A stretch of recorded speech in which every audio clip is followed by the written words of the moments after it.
The night of January 21, 1944, the Rapido River runs fast and cold through central Italy. German artillery has zeroed in on every yard of the far bank. Company E of the 36th Division huddles in the mud, clutching wooden assault boats that feel more like coffins. Shells tear the darkness apart, and the screams of wounded men get swallowed by the roar of incoming 88s. Captain John Chapin gives the order to cross. The first boats hit the water and immediately take machine gun fire. Men fall into the current and disappear. Chapin himself reaches the far bank, cutting barbed wire under a hail of bullets, until a single sniper round finds the center of his helmet. He slumps forward into the Italian mud. The Rapido crossing has become a slaughterhouse, with over 1,100 casualties and 900 men captured before dawn. How did the sons of Texas barrios end up on that frozen riverbank, dying for a country that had often treated them as strangers? To understand that, you have to go back to a time when the only war these young men faced was the daily fight for survival. Back to the dusty streets of South Texas, where the Great Depression had squeezed the life out of hope. In May of 1941, Ramon Gutierrez walked out of the Sinaloa barrio in Sonora, Texas, and into a recruiting office. He was 20 years old with calloused hands and few prospects. The Texas National Guard offered steady pay, 3 meals a day, and something harder to find in those years, a sense of purpose. He was not alone. Hundreds of Mexican-American men from Del Rio, El Paso, and San Antonio signed the same papers. For men like Ramon Gutierrez, the army uniform carried a deeper meaning. It told the world they were Americans. They had watched their fathers lose jobs and their families face deportation drives during the Depression years. Now they carried a rifle that belonged to the United States. The M1 Garand was heavy, just over 9 pounds of steel and walnut, and when they shouldered it on the parade ground at Camp Bowie, they held it a little straighter than the white recruits beside them. After federalization in May of 1941, Company E reported to Camp Bowie, Texas. The camp became their home through the summer and into the fall. The days started before sunrise with calisthenics and close-order drill. The men learned to take apart and reassemble their rifles blindfolded. They marched until their boots wore thin. Sergeant Lorenzo Luna ran the company with an iron hand, pushing every man until he broke, then building him back up. In June of 41, they moved to Camp Bullis for live-fire exercises. The heat was brutal. The men from the barrios knew heat, but this was different. This was heat with a rifle in your hands and a sergeant screaming in your ear. New replacements arrived from El Paso and San Antonio, boys like Gabriel Navarrete, a sharp-eyed private from the Segundo Barrio, who would one day lead the company. The unit began to feel like a family, bound by shared hardship and the same quiet determination. Pearl Harbor changed everything. By December of 1942, the 36th Division had shipped out to Camp Edwards on Cape Cod, Massachusetts. The men from the dry Texas flatlands now trained in freezing salt spray. They learned to scramble down cargo nets into landing craft and hit beaches under live fire. The army was building an invasion force, and the men of Company E were going to be part of it. There was no talk of Rome or Salerno yet, just the cold Atlantic and the endless repetition of loading, launching, and landing. In April of 1943, Company E boarded a troopship in New York Harbor and sailed into the grey Atlantic. After a week at sea, the coast of North Africa rose out of the haze. They disembarked at Oran, Algeria, a dusty port city already crowded with American soldiers. Here they drew combat gear and sharpened their bayonets. General Fred Walker, the 36th Division commander, inspected the troops and told them that the soft training was over. Next time they hit a beach, the bullets would be real. On September 8, 1943, the men of Company E climbed aboard the USS James O'Hara off the coast of Sicily. The officers passed out maps and aerial photographs. The target was Salerno, a stretch of Italian beach just south of Naples. Gabriel Navarrete studied the coastline in silence. Ramon Gutierrez checked his rifle for the dozenth time. Below deck, the engines rumbled to life, and the convoy began to move through the dark water toward a shore none of them had ever seen. The ramp dropped into the surf. The noise was immediate and overwhelming. Shells screamed overhead. Machine gun fire raked the water. This was not a drill. This was Salerno. Men from Company E pushed forward through the chaos. Some fell before they reached the dry sand. Private Ramon Gutierrez kept moving. He saw the German machine gun nest, a concrete bunker spitting fire into the beach. He did not wait for orders. He loaded his rifle and he moved. He worked his way around the flank, close enough to throw a grenade. The blast shook the bunker. He rushed the position, firing. The crew was dead. The gun was silent. The beach was a little safer because of what he did. For his actions that morning, he would be awarded the Silver Star. But the fight for the beachhead was far from over. The division had to hold. The division pushed inland. The objective was Altavilla. The Germans were waiting. They counterattacked with tanks and infantry. The fighting was brutal and close. In the chaos, Gutierrez was separated from his company. He moved through the tall grass alone, trying to find a friendly face. He found a German soldier instead. The German saw him and fired. The shot went wide. Ramon charged. There was no time to reload. He closed the distance. The trench knife, the one he had carried through training, came out. The struggle was short and violent. It was finished. The German was dead.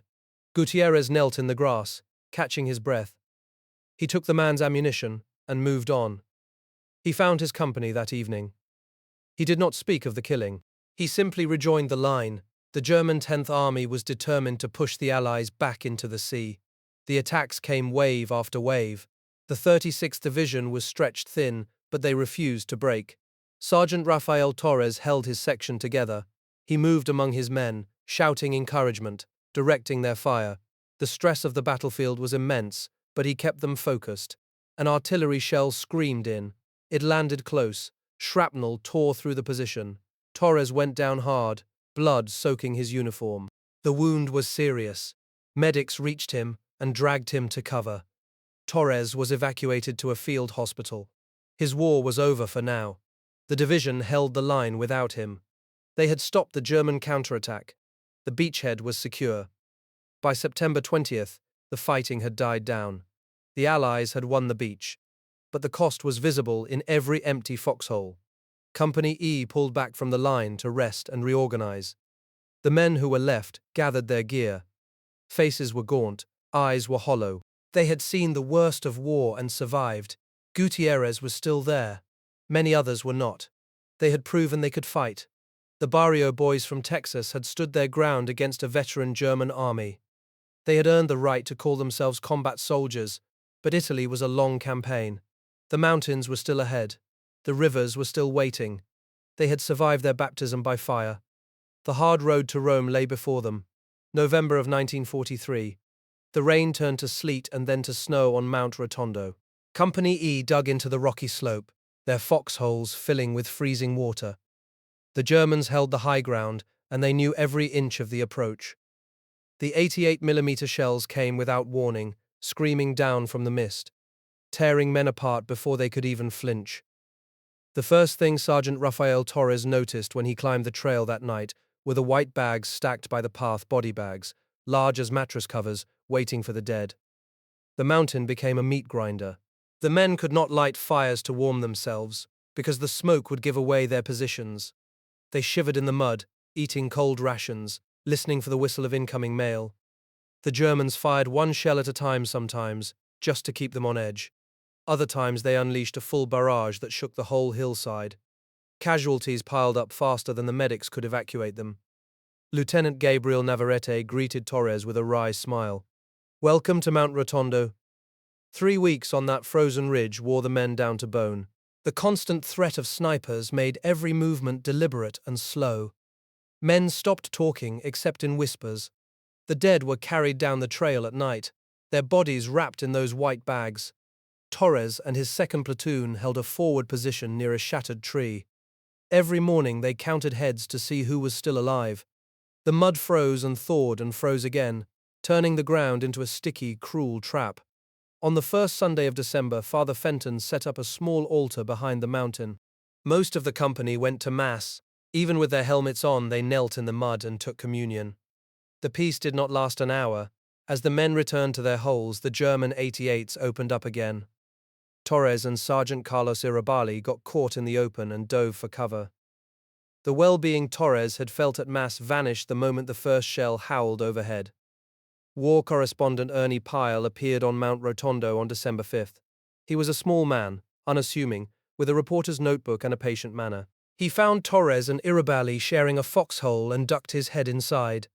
"My name is Ernie Pyle," he said. "I'd like to talk to you fellows for a few minutes." The two sergeants nodded. Pyle did not enter the tent. He just stood outside, asking about the activity in their sector. He told them their comments would appear in his column. Pyle spent maybe 15 minutes with them. He asked what the fighting was like, what the men talked about, how they held up under the shelling. Torres answered honestly. The cold, the exhaustion, the friends they had already lost. Pyle wrote it all down. Before he left, he said the column would run in newspapers back home and might be picked up by the Stars and Stripes. The men did not think much of it at the time. They had a war to fight. Pyle moved on to another unit. Just over a week later, Pyle would write the most famous column of his career. But that would come after San Pietro. On the mountain, the interview was a brief moment of human connection. The men were grateful for a visitor who listened. Torres later wrote that the encounter stuck with him. A famous reporter had taken the time to hear what a sergeant from the barrio had to say. That meant something. The diary entry for that day noted the weather turning colder, the artillery not letting up. Pyle's column would humanize the tea patchers for millions of readers back home.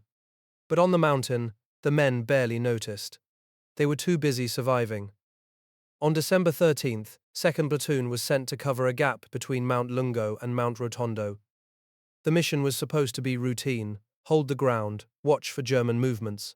Sergeant Gilberto Tracalada Garza was with them, a loud joker from Laredo who had known Torres since the early days at Camp Bowie and had reunited with him in Oran just weeks before. But just before sundown, the Germans unleashed a concentrated artillery barrage. The shells came in waves, whistling, crashing, tearing the earth apart. When the smoke cleared, Garza lay dead. Torres found him crumpled in the mud. The medics did not come running because there were too many wounded. Torres stood over his friend, silent. He could not allow himself to grieve. The men were watching. A sergeant had to be steady. He turned away and began directing the litter bearers. But inside he was hollow. He wrote later, "I mourned his demise in silence and alone. I was devastated. Goodbye, Tracalada. Rest in peace." The company had lost one of its most recognizable men. Garza had been a storyteller, a clown, the kind of soldier who kept morale up with his jokes and his loud voice. Now that voice was gone. The Gap mission ended, and 2nd Platoon trudged back up Mount Rotondo. The men moved slower than before. The winter war was eating them alive. 2 days later, the division was ordered to attack the village of San Pietro. The plan called for a frontal assault in broad daylight across open, terraced fields. The Germans had machine guns and mortars hidden behind stone walls. 2nd Platoon was at half strength. Torres looked at the faces of the men with him. 2 sergeants, 2 corporals, 13 privates. That was all that remained. Preparing to go fight the damn Germans, he wrote. The attack began at noon on December 15th. Company E moved down the mountain. It started to rain. Then, it started to rain steel. Artillery, mortar rounds, and screaming Mimis, the nickname for the German Nebelwerfer 6-tube rocket launcher, exploded around them. The men dove for cover. A shell landed close to Torres, lifting him off his feet and throwing him face down. Blood seeped from a jagged hole in his helmet. He was unconscious and presumed dead. The attack stalled in the open fields. Private Ramon Gutierrez moved forward with the advance squad. They reached the stone terraces and found themselves pinned by machine guns. Men fell and could not get up. Captain Wasco of Company B was killed trying to lead his men forward. The name would be written into history by Ernie Pyle. But for Gutierrez, there was only the chaos of the moment. A mortar round landed close, knocking him unconscious. When he came to, his helmet was gone, and his head bled freely. Shrapnel had entered his hip. Gutierrez crawled toward the rear, fighting to stay awake. He found a medic who bandaged his head and gave him sulfur tablets. The wounds were not life-threatening, but he was dazed and weak. A familiar voice called out, "Pascual de Leon" from Laredo. De Leon saw him slumped against a wall, draped an overcoat over him, and promised to get help. He returned with 2 medics carrying a stretcher. They lifted Gutierrez, placed him on the canvas, and carried him down the mountain to the aid station near Naples. San Pietro cost the 141st Regiment over 400 casualties in 1 month. 90 men killed, 300 wounded, 13 missing. The village fell 2 days later, but the victory tasted like ash. For Company E, the survivors who could still walk pulled back to reorganize. Torres was evacuated with head wounds. Gutierrez lay in a hospital tent, listening to the distant 88s, wondering if the war would ever let him go. Ernie Pyle's column hit the wires within days of San Pietro. It opened not with flags or generals, but with the body of a captain being slid off a mule. The piece was called The Death of Captain Waskow, and it told America what the Tea Patchers already knew, that the men of the 36th Division fought and died in human scale. For the Barrio boys of Company E, reading the story in the army newspaper brought a strange pride, as if the country finally saw what they saw. The column ran while the division recovered near Sant'Angelo d'Alife. On December 28th, trucks carried Company E to a rest area where they drew new uniforms and slept without artillery for the first time in a month. But the respite was short. In the first days of January, truckloads of replacements arrived at the 141st Regiment's headquarters. Among them was a 19-year-old from Tennessee named Ralph Neal, who found only 4 men left in his squad and wondered where the rest had gone. General Fred Walker studied his maps with growing unease. The Rapido River ran fast, 50 feet wide and 10 to 12 feet deep, with nearly vertical banks on both sides. The Germans had dammed it and cut canals to flood the approaches, turning the ground into a marsh. Walker wrote in his diary that crossing there would violate every tactical principle he knew, but his superiors, Clark and Keyes, did not want to hear about difficulties. Walker had his engineers survey the river. Major Oren Stovall reported that even reaching the bank would be nearly impossible in the winter mud, and crossing a swollen current under German observation would be suicide. Walker urged Clark to attack north through the mountains where the river was fordable. Clark refused. On January 12th, the division moved forward to Mount Porcia, and the men of Company E began to understand what lay ahead. On the evening of January 18th, Lieutenant Gabriel Navarrete gathered a patrol of 29 men behind Mount Trocchio. They carried 7 rubber boats and a rope, and their orders were to cross the Rapido, locate German machine gun positions, and bring back hard intelligence. Navarrete insisted on leading the patrol himself. The men moved down the slope in darkness, each step measured, each breath held against the cold. Halfway to the river, the point man froze. They were walking through a minefield. Private Roque Segura volunteered to go ahead, feeling his way through the dirt. He made it safely and returned. Then the men followed his exact footsteps. At the riverbank, Segura stripped off his gear and swam the icy current, trailing a rope behind him. Once across, he tied it to the far bank, and the men began to pull the rubber boats hand over hand across the Rapido. The patrol crossed without alerting the Germans and advanced 200 yards inland. Navarrete spotted a line of barbed wire, not shown on any intelligence map. He ordered a soldier to cut through it, knowing the wire would draw fire. German machine guns opened up, and Sergeant Manuel Rivera, manning the platoon's .30 caliber, answered with long bursts. The two sides traded grenades and rifle fire, and a mortar round wounded Lieutenant Navarrete in the shoulder, but he stayed to cover the retreat. They brought the wounded back to the river. 2 boats had been riddled, and the men had to swim the second crossing. By dawn, Navarrete was shivering under a blanket, reporting to Captain Chapin and Major Landry. He told them flatly that crossing the Rapido here would be a suicide mission. Landry dismissed the lieutenant's warning as the talk of a wounded, exhausted man, but Navarrete had seen the interlocking fields of fire, the concrete pillboxes, and the open killing ground beyond the river. The British 46th Division had attempted to cross the Garigliano on January 19th, but was turned back by the swift current and heavy German fire. By January 20th, the attack had failed, leaving Walker's 36th Division completely exposed on its flank, but the orders to cross were not cancelled. Company E moved down from Mount Trocchio as the artillery opened up. The plan called for the 141st Regiment to cross just north of San Angelo, the 143rd to cross south, and the 142nd to wait in reserve. But the vehicles could not approach the river through the flooded marsh, so every assault boat and bridging plank had to be carried by hand across a mile of open ground under German observation. The men trudged through mud, carrying the heavy M2 wooden boats on their shoulders, shells bursting around them. The boats arrived at the staging area, riddled with holes from shrapnel. Many were unusable. Engineers tried to lay a catwalk bridge, but could not get the pontoons into place under the constant barrage. The white tape marking the cleared path through the minefield had been blown away by German artillery, and men veered off into the deadly ground. Lieutenant Sidney Lurie led a group of litter-bearers toward the river, only to have a shell wound him and kill 3 of his men. By nightfall on January 20th, Company E had not crossed. The men huddled on the near bank, hearing the Rapido roar past in the darkness and the occasional crack of a German machine gun sweeping the opposite shore. Captain Chapin moved among them, steadying the newcomers, checking the remaining boats. The British flank had failed, the boats were broken, the minefields unmarked, and the Germans were waiting. But the word came down to attack at 2000 hours. The eve of the Rapido was over, the river of death lay just ahead. Just after midnight on January 21st, Company E filed down the muddy trail toward the Rapido. The men carried the few M2 boats that had survived the afternoon shelling. German artillery had been falling on the crossing points for hours, churning the trail into a black sludge of mud and blood.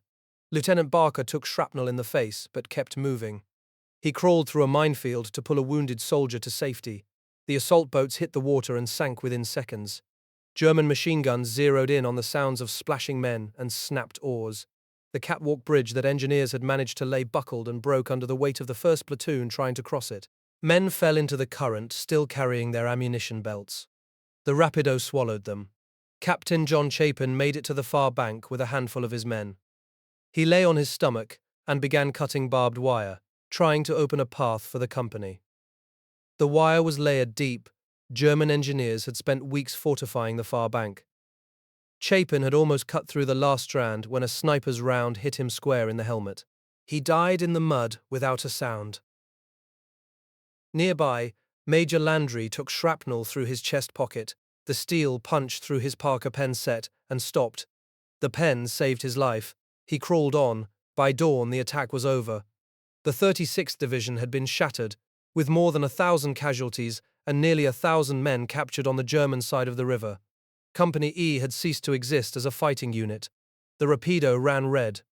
Lieutenant Navarrete's warning had been right all along, but no one in headquarters would admit it. In the confusion of the crossing, Ramon Gutierrez fell into the river and was swept downstream.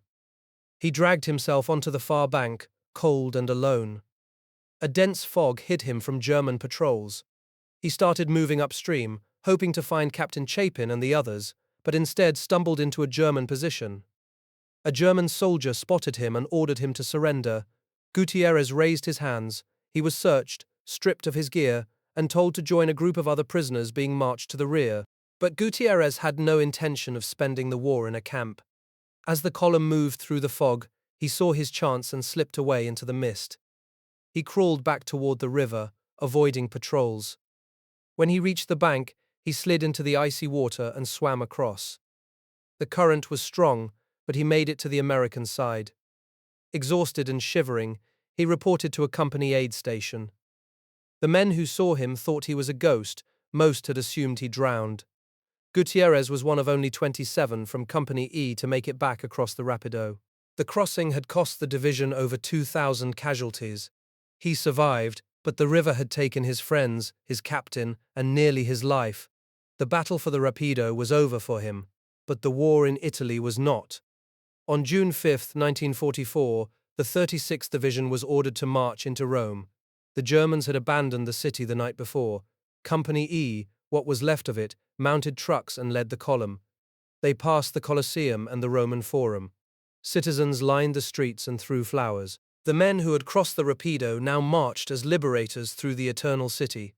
General Mark Clark arrived later that day.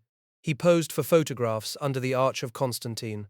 The men of Company E watched from the truck beds. They had paid for this moment with their friends' lives, but the cheering crowd did not know about the Rapido. All they saw were dirty American soldiers in muddy uniforms, smiling and waving. Less than 24 hours later, the news changed. The D-Day landings in Normandy dominated every headline, every radio broadcast, every conversation. The liberation of Rome was yesterday's story. For the men of Company E, it did not matter. They had held their own parade. They had seen the streets of Rome packed with people shouting Viva gli Americani. No headline could take that away from them. The division continued north into the Po Valley and fought through the Gothic line. Company E received replacements, suffered fresh casualties, and kept fighting until the German surrender in May 1945. But the heart of the original company, the men who had enlisted together from the barrios of Texas, those men were mostly gone, wounded, captured, buried in the Italian earth. Ramon Gutierrez was honorably discharged in November 1944. He returned to Sonora, Texas, where the entire barrio turned out to welcome him home. He married his sweetheart Connie on Thanksgiving Day. The party lasted 2 weeks, but the war did not leave him. He woke up many nights drenched in sweat, hollering at ghosts only he could see. The army doctor said to stay busy. He tried. In July 1944, while still recovering from his wounds and escape, Gutierrez was ordered to Washington, D.C. On April 11th, the Soviet Union had awarded him the Order of Patriotic War, second degree, one of only a handful of Americans to receive the honor. Secretary of State Cordell Hull accepted the medal on behalf of the U.S. government from Soviet Ambassador Andrei Gromyko at the Mayflower Hotel on April 11, 1944. The Soviet consulate later offered Gutierrez a home in Russia with a monthly pension. He walked out of the consulate without saying a word. "No other country is as good as ours," he told the family later. For the men of Company E who survived, the war ended, but the fight for recognition did not.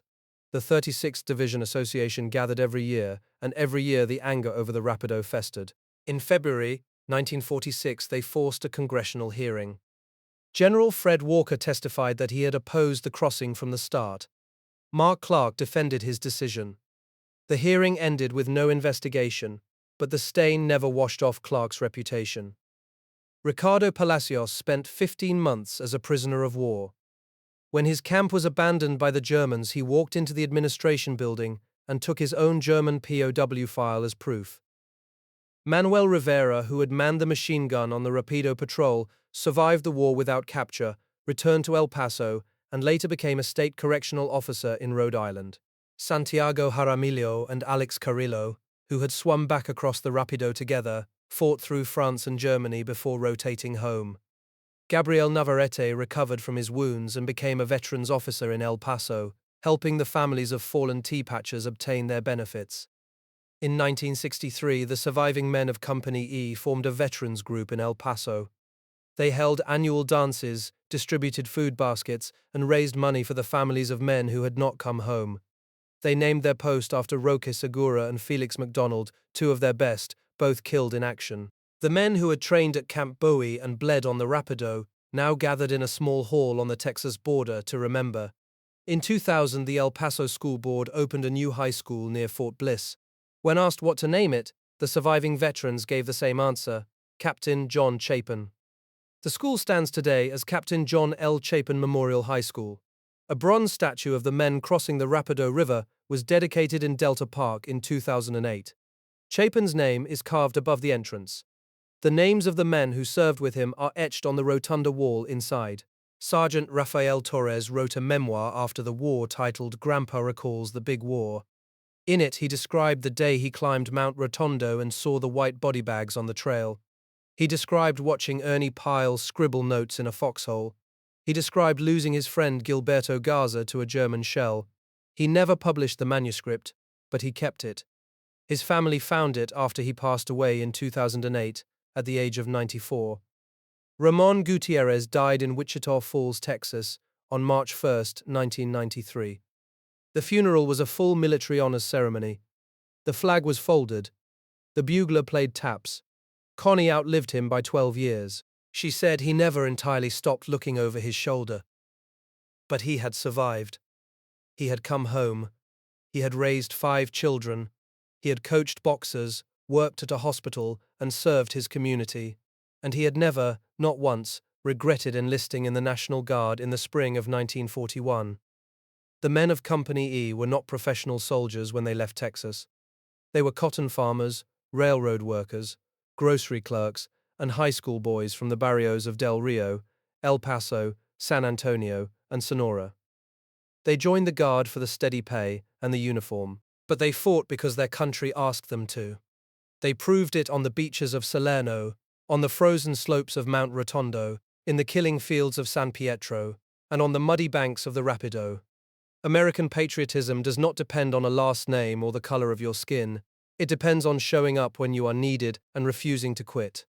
That is the legacy of Company E. If you or someone you know has a family story from this campaign, a veteran who served in Italy, a letter from the front, a photograph handed down through the years, please share it in the comments below. We read every one of them. And if you would like to see more documentaries like this one, make sure to hit the subscribe button and give the video a like. It helps us keep telling these stories. Thank you for listening. I Los Watcho.